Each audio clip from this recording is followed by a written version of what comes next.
यशराज, विक्रम, हरे राम, पंचम, इन लोगों के जो घर है वो पूरी तरह जब डर सताने लगा है, सामान हटाने लगे हैं और कटान बहुत तेजी से बताया जा रहा है कि कटान लगाए हैं, शाम तक ये पूरी तरीके से घर समाप्त हो जाएंगे। बिल्कुल, लोगों की आंखों के सामने सरयू उनके आसियानों को निकल रही है, खेती योग्य भूमि को निकल रही है और यहाँ तक कि बच्चों के भविष्य यानी कंपोजिट विद्यालय को भी सरयू निकल चुकी है। तो यहाँ फिलहाल कटान रोधी परियोजना का कार्य नहीं हुआ था, इस वजह से बहुत सारे मकान अब तक सरयू में समा चुके हैं और बहुत सारे मकानों पर खतरा मंडराया हुआ है। जिनके मकान समा गए हैं नदी में, वो सारे लोग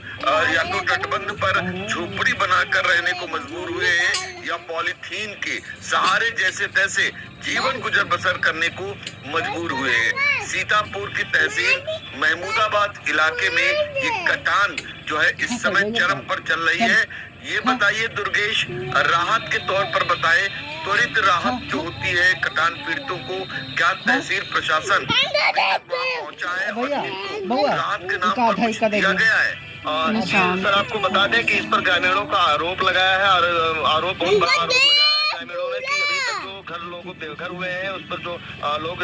विस्थापित हुए हैं, उनको अभी तक कोई खाद्य सामग्री या कोई तिरपाल वगैरह यहाँ नहीं पहुँचाया गया है। इस बात को लेकर के जब तहसीलदार अनिल कुमार राम से जानकारी की गई तो उनका भी यही कहना था कि यहाँ खाद्य सामग्री की व्यवस्था नहीं हो पाई है। तिरपाल की व्यवस्था आज हम लेखपाल को भेज रहे हैं मौके पर और तिरपाल की व्यवस्था आज कराई जा रही है। तो आज कराई जा रही है, लेकिन सरयू अपने रौद्र रूप में आ चुकी है और आपने देखा कि ग्राम पंचायत शुक्लनपुरवा का कंपोजिट विद्यालय किस तरीके से सरयू में समा गया और देखते ही देखते 246 बच्चों का भविष्य भी नदी में चला गया। तो इस तरीके से नदी रौद्र रूप में है, कटान के रूप में यहाँ पर लोगों के जीवन को नरक बना रही है। फिलहाल यहाँ के लोगों की मांग है कि जो इनको सहायता है वो तत्काल मिले और कटान रोकने की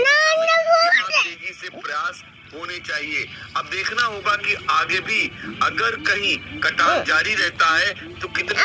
खतरा मंडरा सकता है। आखिरी सवाल मेरा दुर्गेश यही है कि अगर इसी तरीके से नदी कटान करती रही तो आसपास का कौन सा इलाका है जहां पर नदी जो है और भी गाँव को, मजरों को अपने आगोश में ले सकती है?